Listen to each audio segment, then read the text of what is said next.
Welcome to our next Watercolour Live session. This will be Monday the 21st of September, and we're actually going to start a new series. This new series is going a lot into emotion, into atmosphere, and also your brushwork.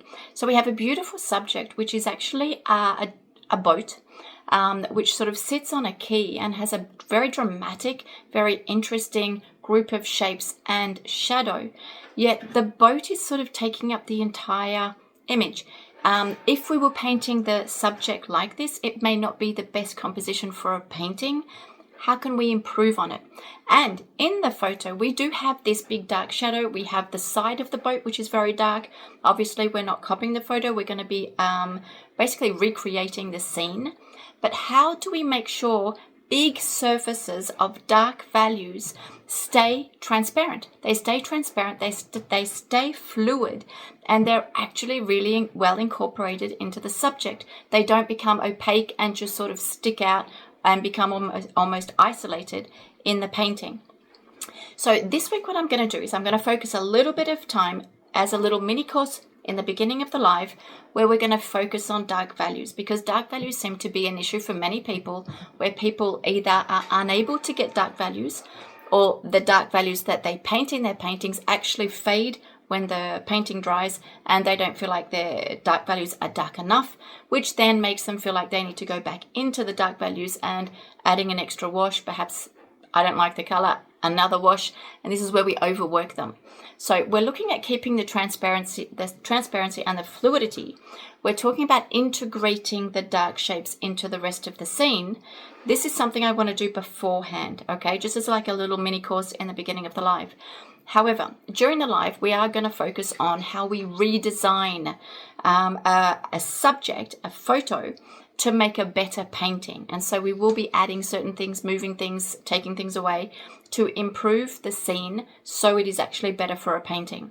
We will also be focusing on something which is something new for those of you who follow my courses already, and that is hierarchy of technique. Now, I've spoken about hierarchy of shape for those of you that so you don't get confused.